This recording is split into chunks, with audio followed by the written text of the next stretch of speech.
Alô, amigos, bom dia para quem é de dia, boa tarde para quem é de tarde, boa noite para quem é de noite, né? Em vários horários diferentes, as pessoas vão assistir esse nosso bate-papo. E nós vamos conversar com a professora Mônica, a Ana Paula Braz, a Luciele Martins Gonçalves Descov, o Alex Sarati e o Diogo Quirim. O Alex Sarati é algum parentesco com o Chico Sarati? Sim, eu sou parente. Meu pai é primo de segundo grau dele. Então canta uma música para nós aí, tipo Chico. Pô, cara, eu não sabia, mas sabe que aquela música campesina, levantar-se a tempo de acordar o sol, preparar a erva para o chimarrão, é de autoria dele. Eu fui descobrir muitos anos depois. E Mas tem uma música que é vencedora da 8ª Ciranda Musical Dança das Mãos, que também é de autoria dele, Chico Sarati, né? E o seu grupo que estiveram no palco da Ciranda mais de uma vez. Mas o assunto é educação, pandemia. Professora Mônica, conta para a gente o que nós vamos conversar aí. Olá, Mazzucchi, bom dia, boa tarde, boa noite para todos que estão nos acompanhando, para todas que estão nos acompanhando. Primeiramente, quero te agradecer aí a disponibilidade desse espaço, né? Um espaço de tanta qualidade que tu organiza e sempre conduz com muita maestria. Muito obrigada, tá, Mazzucchi?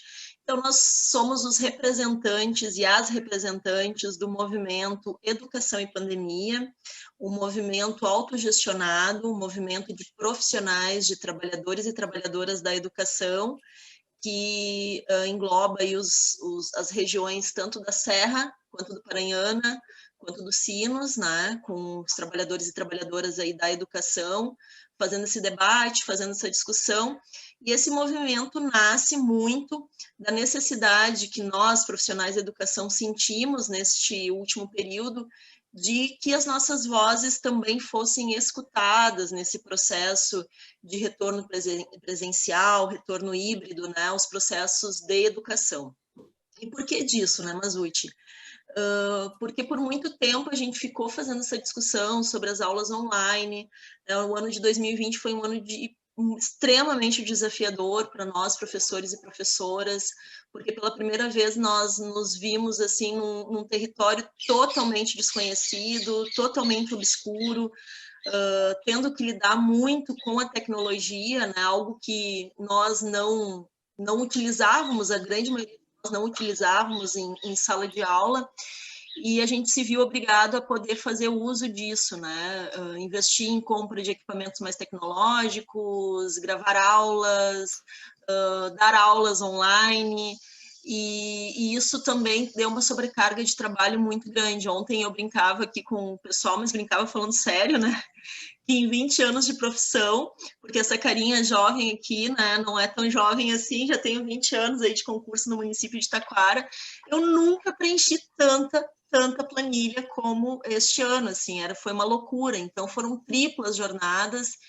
E uma questão, né, Mazzucchi, que eu acho que é bem importante, depois os nossos colegas aqui, né, a professora Ana Paula, que representa o sindicato dos professores de Igrejinha, a professora Luciele, que representa o sindicato dos professores de Três Coroas, o professor Diogo, que é nosso professor aqui do município de Taquara, professor de História, o professor Alex também, que é nosso professor aqui no município de Taquara, professor de História também, Geografia, vão poder desenhar um pouco mais esse cenário, né, poder refletir um pouco mais a respeito disso, mas o ano de 2020 foi extremamente desafiador e, por vezes, a gente teve que se desdobrar.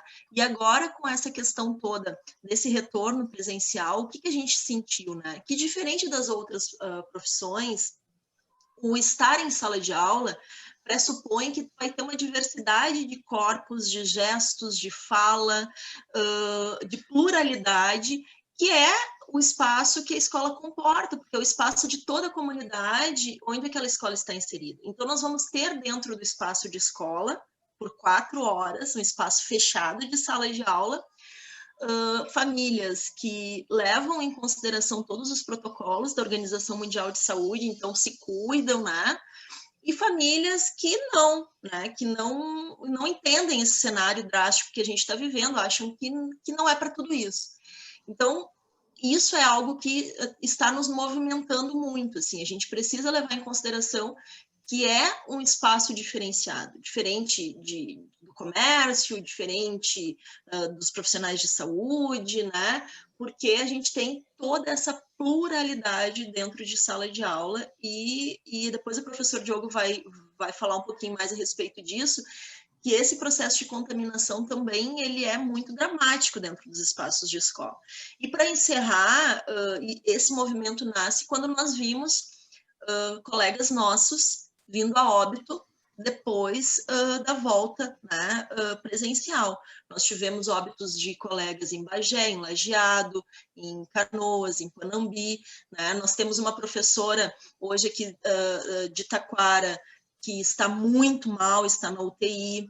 Então, assim, a gente precisa realmente ter esses cuidados e levar em consideração, e já encerro com isso, assim, de que todos nós, professores e professoras, na nossa formatura, a gente fez um juramento. E o juramento dizia, educar para a vida.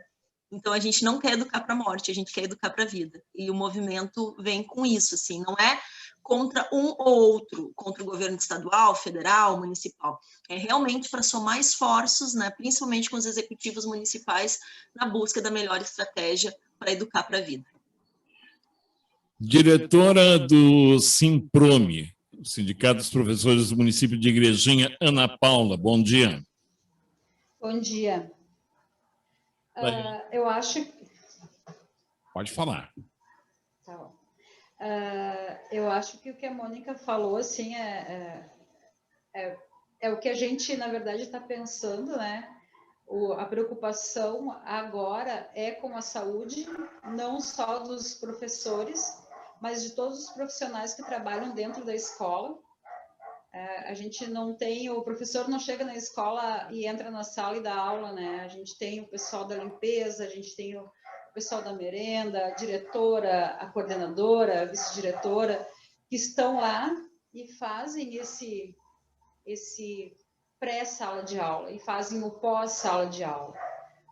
Aqui em Igrejinha, no ensino fundamental, a gente estava antes dessa parada, com o ensino fundamental entregando material, né? As atividades são entregues ou são enviadas online, mas a maioria está indo buscar o papel nas escolas. Então, nós temos 25%, tínhamos antes, 25% dos profissionais trabalhando nas escolas.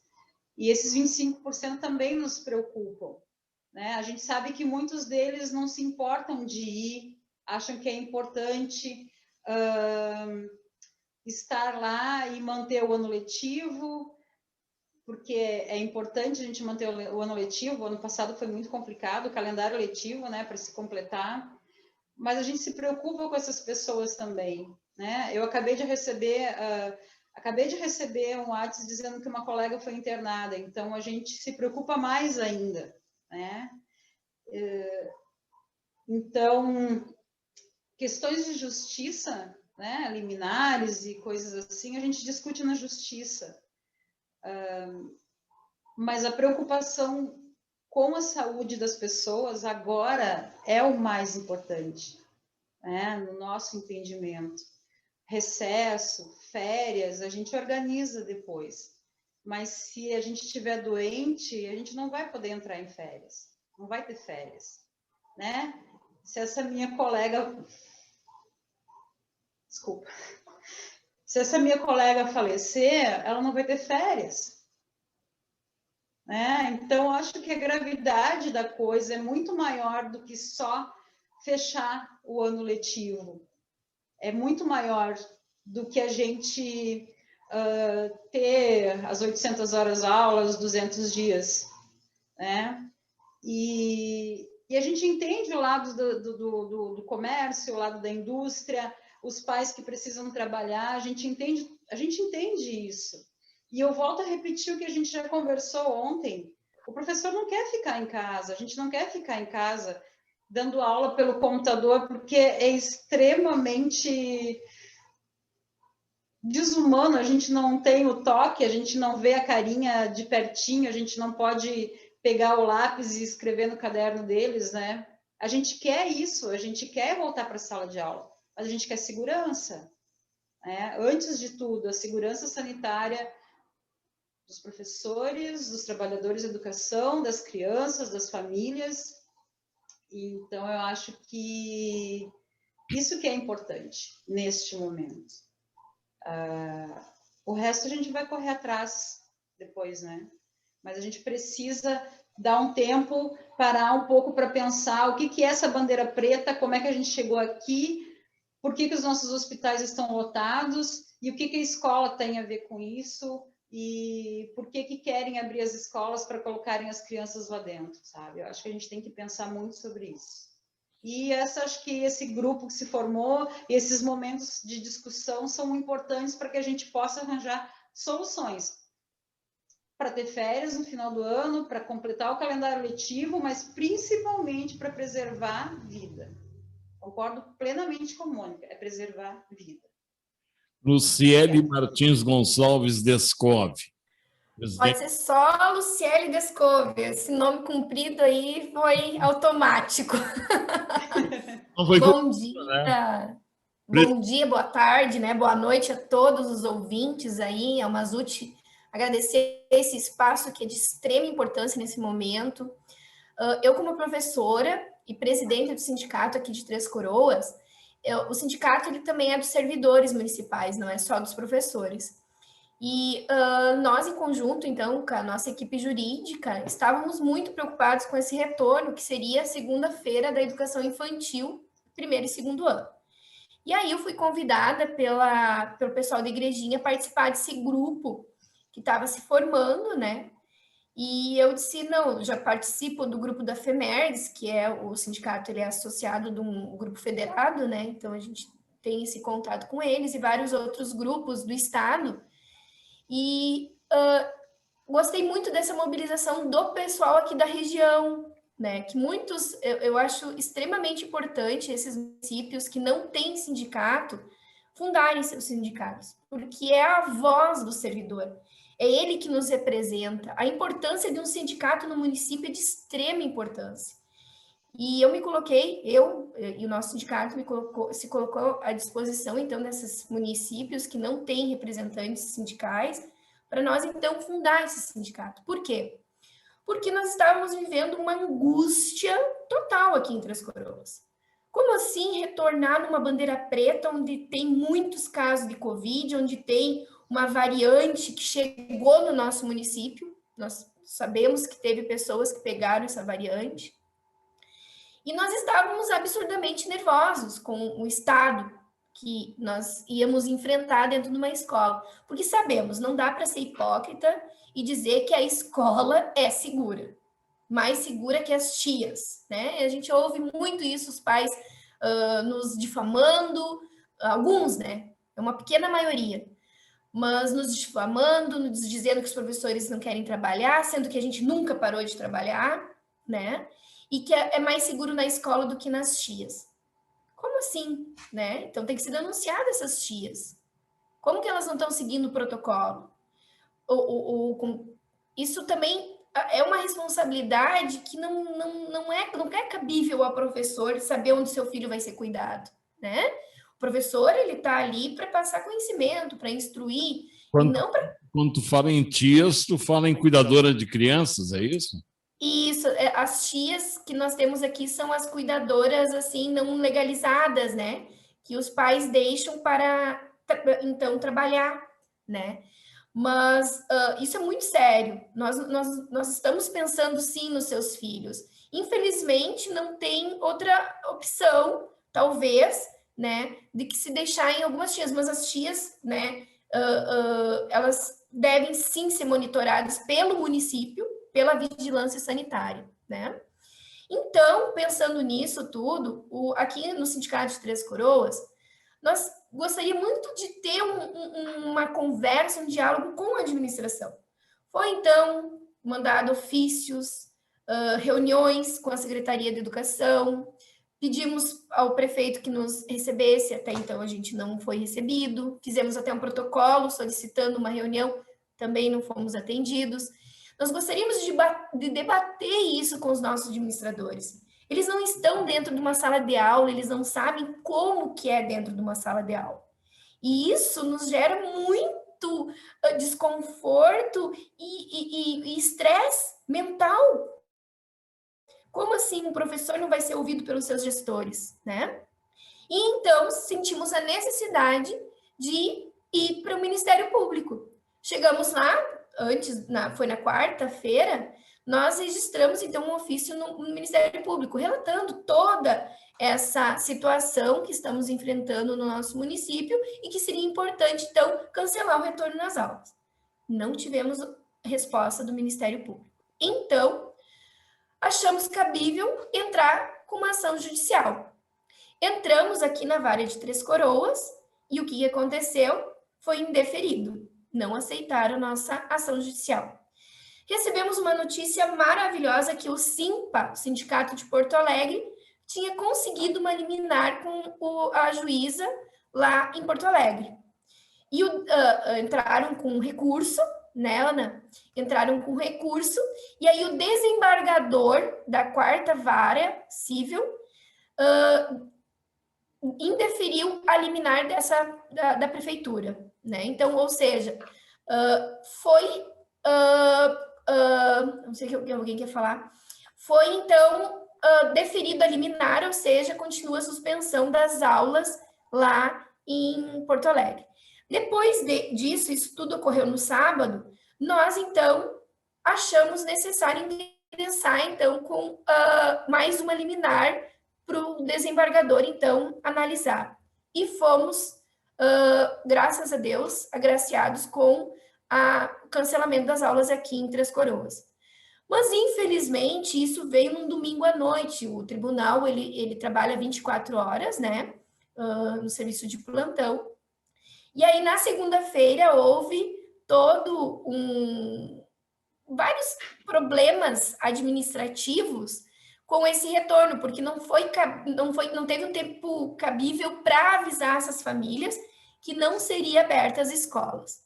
Então, foi publicado nas redes sociais, solicitados nas redes, nos jornais, né, da nossa região, mas mesmo assim, houve esse transtorno.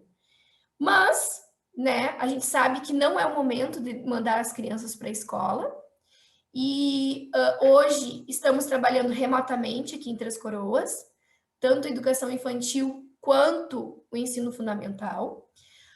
Os servidores também estão em casa, servidor de educação, serventes, secretários de escola, a direção da escola, estão sim respeitando a liminar, né, de ser home office, né, esse trabalho diante dessa bandeira preta, até terminar essa bandeira preta.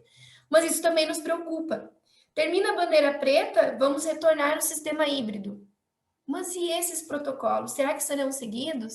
Será que a vigilância sanitária dos municípios estão analisando, estão indo nas escolas para ver se realmente estão seguindo os protocolos? Acho que não. Então, é isso o nosso desabafo como sindicato. E lembrando que estamos sempre na luta, na preservação mental e principalmente da vida dos nossos servidores municipais. Diogo Quirim, ele que é professor Olá. De História de Taquara. Eu gostaria de perguntar sobre esse documento, desse manifesto e sobre todo esse movimento, né? Nós vemos aí esse movimento que está crescendo e que os professores estão exigindo também toda a segurança para voltar à sala de aula. Olá, Mazzucchi, muito obrigado pelo espaço aqui para que nós debatamos a respeito de nossas pautas.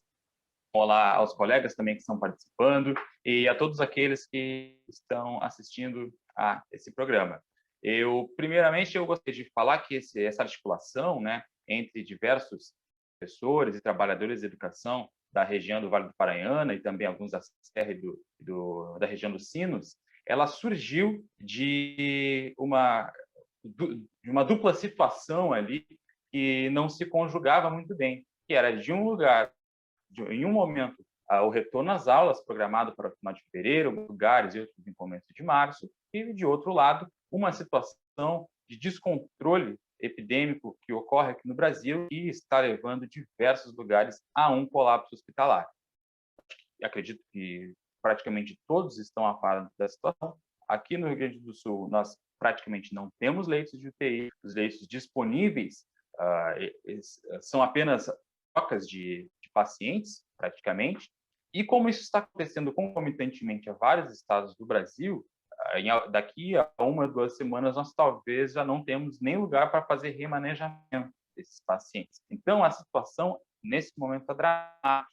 Ao mesmo tempo em que isso está acontecendo, se estava planejado há 2 semanas atrás o retorno às aulas. Então, me parece que algo não bate muito bem. Não é o momento adequado agora de retornar às aulas. Então, nós nos organizamos, nós debatemos uma série de demandas assim, que seriam necessárias para preservar a saúde das comunidades escolares, aqui integrando professores, equipes diretiva, trabalhadores da educação e também as famílias dos alunos, todos os que estão, né, envolvidos nesse contexto escolar. E essa preservação, primeiramente, só pode ser feita através da vacinação, ou ao menos da vacinação daquela população da comunidade escolar que esteja nos grupos mais arriscados ou mais expostos ao contágio. Então, a vacinação, no primeiro momento, ela é essencial para que a gente faça um retorno mais ou menos seguro. É claro, nós sabemos que é bastante importante que nós voltemos às escolas antes que essa vacinação seja ampla, né, para a população envolvida no contexto escolar.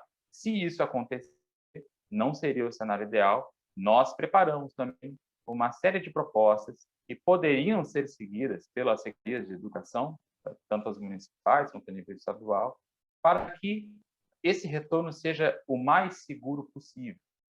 Eu vou falar um pouco posteriormente sobre cada uma dessas propostas, né? Mas um retorno seguro ele não pode ser feito fora de um contexto de controle epidêmico. Não adianta nós retornarmos às escolas simplesmente porque a bandeira mudou, sendo que nós temos uma disseminação do vírus em determinada região, uma grande quantidade de pessoas contaminadas e com uma taxa de contágio crescente, ou seja, quando 100 pessoas passam para mais de 100 pessoas. A escola não é uma ilha, ela não está isolada do resto da cidade e, abrindo as escolas em uma situação de descontrole epidêmico, as escolas se tornarão também focos do vírus, né? Acontecerão surtos dentro das escolas. Então, nós elaboramos uma carta manifesto aqui propondo, né, diante da comunidade de Taquara como um todo, das cidades do seu redor, também propondo ao poder público da cidade e da região uma série de elementos que merecem ser levados em consideração para um planejamento eficiente para essa volta às aulas.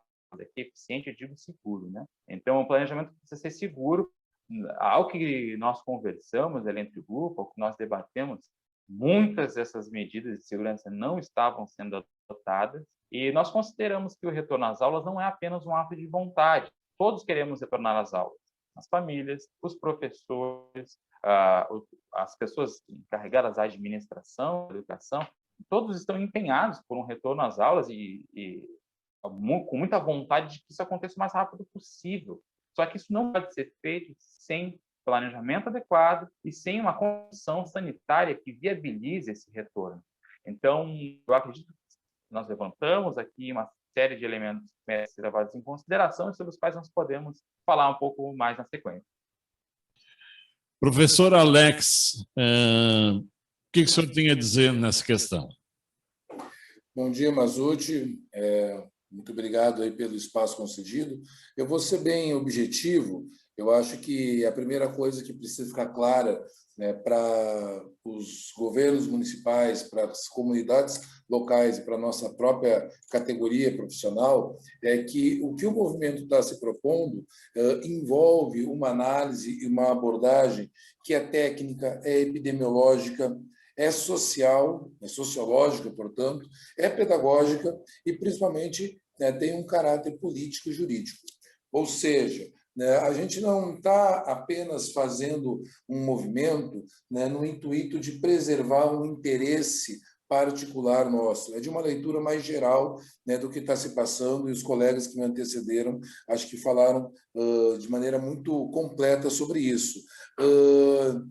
É bom lembrar, Mazzucchi, que o Brasil tem 47 milhões de estudantes e cerca de 7 milhões de trabalhadores em educação. Isso quer dizer que a soma desses dois grupos equivale a metade do número de trabalhadores que o país dispõe, ou seja, é um grande contingente. A gente não está discutindo Taquara, não está discutindo Parobé ou Igrejinha apenas. A gente está discutindo, né, a complexidade da educação, inclusive, né, com as características que ela possui, né, do qual a Mônica trouxe alguns elementos bem importantes, né, e que eu acho que é preciso frisar. A educação envolve muita gente, envolve muita interação, os espaços escolares não contêm, né, já em períodos de normalidade, a infraestrutura necessária, e a gente precisa, então, ter também em consideração outros elementos mais recentes, como a ocorrência do coronavírus, né, entre jovens adultos e, principalmente, entre crianças, adolescentes e jovens. Né? Não é o grupo mais atingido, mas era um grupo que até então, né, até meados do ano passado, você não via quase notícias de contaminação. Hoje o contágio está alto e a mortalidade está alta. Então a gente precisa ter uma abordagem política, né, sobre isso, e acreditamos que o caminho é, em primeiro lugar, a vacinação para toda a população. Mas como as vacinas não vão chegar, né, em lotes que contemplem toda a população,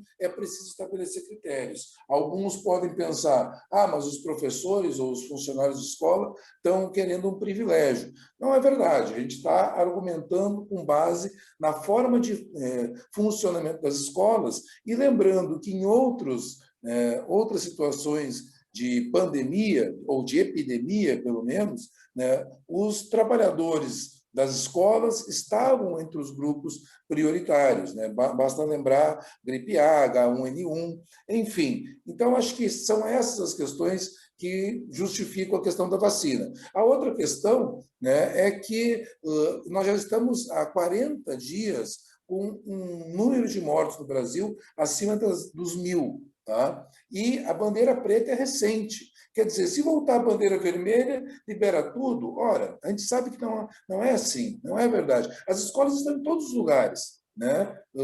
Dos órgãos públicos, o mais numeroso e o mais distribuído são as escolas. Portanto, a bandeira vermelha não significa segurança alguma. É preciso, então, abdicar da presencialidade, né, abdicar do hibridismo e voltar ao trabalho remoto quando os números, de fato, né, caírem substancialmente. Aqui em Taquara, a secretária de Saúde disse na semana passada que a expectativa é de que em 30 dias a curva comece o declínio. Então, vejam que a gente está falando de um caso muito sério. Se vocês observarem Manaus, até agora Manaus não saiu do caos que se instalou lá em janeiro. Então, é muito importante que a comunidade compreenda isso, porque é a vida dos seus filhos e a própria vida deles, e a gente precisa de políticas públicas que contemplem, desde o auxílio emergencial, que foi suspenso, desde a compra das vacinas com o aumento do ICMS, como foi o caso aqui do Rio Grande do Sul, e a aplicação, né, daquela decisão do STF que permite a estados e municípios também comprarem as vacinas. Tem que ter prioridade máxima. A defesa da vida é a nossa luta. Para a gente encaminhar o encerramento desse nosso bate-papo de hoje, que uma coisa bem direcionada, que é a segurança dos professores, a bandeira preta, eu deixo para cada um de vocês aí alguns minutinhos para o encerramento. Luciele, professor Alex, Diogo, professora Mônica, Ana Paula. Quem começa? Luciele. Vacinação. Quero deixar bem claro aos ouvintes, então, que essa organização solicitando já a vacina para os servidores da educação. Isso é fundamental para o retorno presencial das aulas. E um retorno seguro com todos os protocolos, tá? E salientar que os professores não pararam de trabalhar, eles utilizam as redes sociais, o WhatsApp, fora de horário, sábado, domingo, para responder pais, alunos, em vários momentos. Então, professores, estamos com vocês.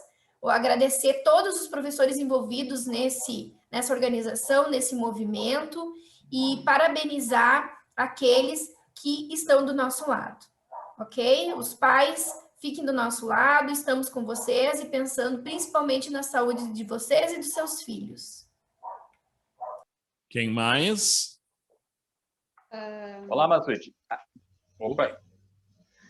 Eu acho que eu poderia fazer uma lista das propostas, né, que nós redigimos a nossa Carta Manifesto. Então, a gente propôs a priorização dos professores nesse plano de imunização, no plano de imunização que, por enquanto, nos deixou de fora das prioridades. Eu acredito também que nós devemos enfatizar que as prefeituras municipais ou os governos estaduais devem fornecer os EPIs adequados para que os professores trabalhem nas condições em que trabalham nas escolas.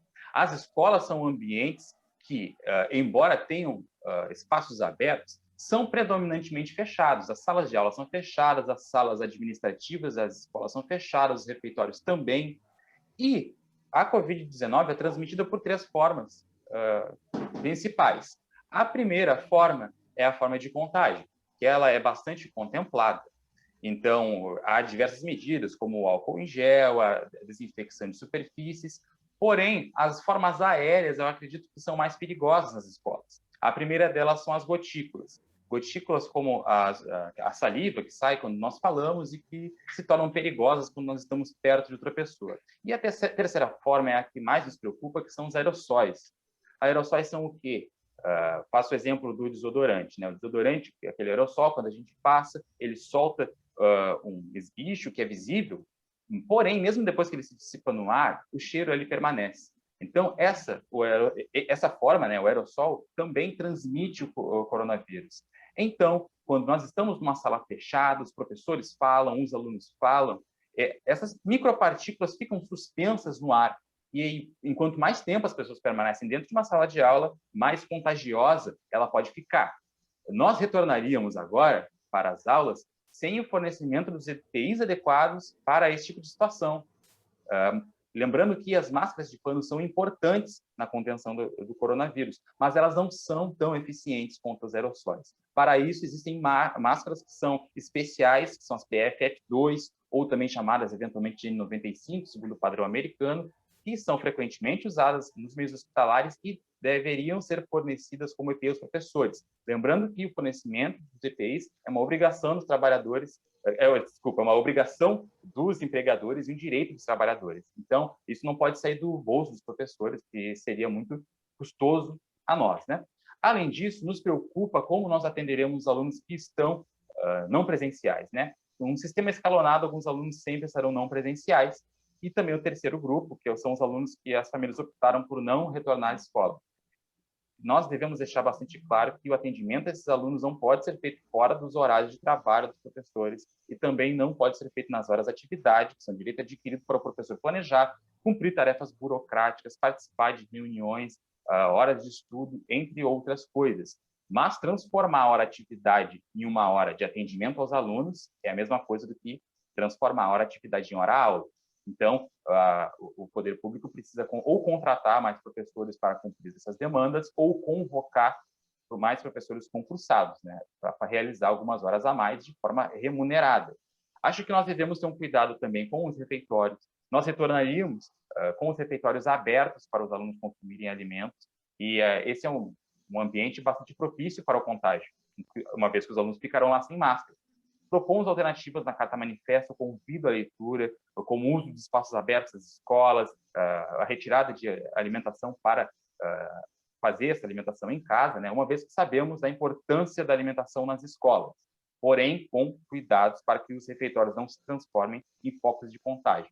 Para finalizar, Nós precisamos de transparência no possível retorno quanto aos casos de coronavírus na comunidade escolar. Esses casos não podem ser colocados em segundo plano sob o argumento de não causar medo na comunidade como um todo.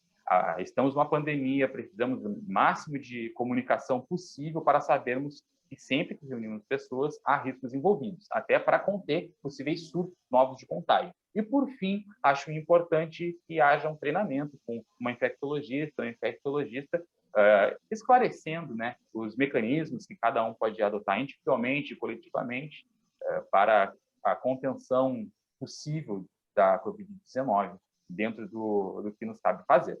Então, acredito que é isso.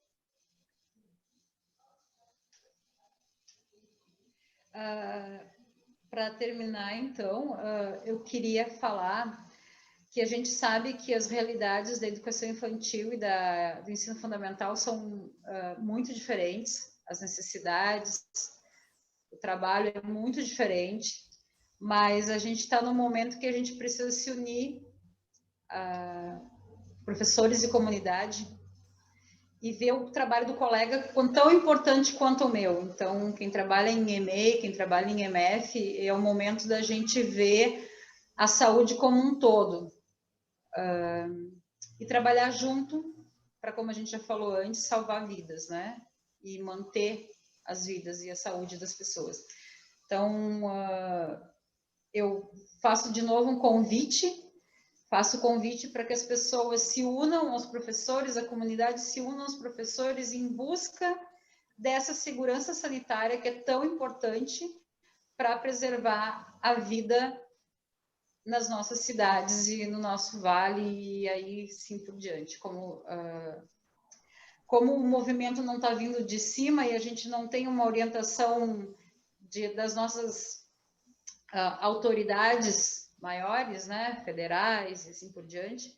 Então, esse movimento que começa no micro e a gente tem esperança de que vá aumentar e alcançar seu objetivo maior, que a gente já falou várias vezes aqui hoje, que é a preservação da vida. Muito obrigada pelo espaço, Mazzucchi, obrigada aos colegas que estão aqui junto, trabalhando e se empenhando para que a coisa dê certo. Obrigada. Obrigado, Ana Paula Braz. Alex, antes do teu encerramento, uma pergunta que eu deixo aí. Haverá algum movimento público a respeito dessa questão? Pedido de tribuna nas câmaras de vereadores das suas cidades? Enfim, algum movimento em local público sobre esse movimento que vocês estão iniciando? O micromovimento, que é de baixo para cima? Pois não, Mazzucchi, perfeito a tua questão. Inclusive, era um dos dois pontos que eu ia tocar aqui rapidamente. O manifesto foi enviado para os poderes executivo e legislativo dos municípios, onde nós temos pessoas que estão articulando, né, essa ação. Em alguns municípios, a existência, né, do sindicato ativo na questão, como é o caso de Três Coroas com a Luciele, ali de Igrejinha, Ciprome com a Ana. A gente sabe também que em Parobé, o ASMUP teve uma reunião com os vereadores, as coisas já estão mais encaminhadas. Em outros lugares, a gente tem uma dificuldade, né, por razões de encaminhamento da representação sindical mesmo. Então, no documento que nós passamos, além do manifesto e das propostas, há a solicitação, sim, de audiências com essas autoridades, né? A gente vai, obviamente, em função, né, de todo o cuidado que nós reivindicamos, inclusive, né, vai priorizar que essas audiências, em acontecendo, se deem de forma virtual. Aqui em Taquara, a professora Mônica teve contato já com uma das vereadoras, tive contato com uma outra vereadora também, e a gente espera, até sexta-feira, conseguir amarrar alguma questão de diálogo, de manifestação com a Câmara de Vereadores. A Prefeitura também está notificada, a gente também aguarda um retorno para poder conversar com a Prefeita Municipal. Eu só queria encerrar dizendo o seguinte, gente. Ontem, o Rio Grande do Sul ultrapassou 100% de ocupação das UTIs. Hoje, a previsão é de que esse número não só se mantenha, como amplie. É muito importante que nós todos tenhamos os cuidados necessários e compreendamos que a nossa luta é uma luta geral. No centro da luta está a questão da vacinação e a preservação da vida. Contamos com o apoio da comunidade, sabemos das dificuldades, foi difícil tanto para os educadores quanto para os educandos e suas famílias, né? Mas esse sacrifício pode fazer a diferença entre a vida e a morte. Um grande abraço a todos que nos ouviram. Muito obrigado mais uma vez, Mazzucchi. Alex Sarato, obrigado, professor. Deputada, professora Mônica, seu encerramento, por favor.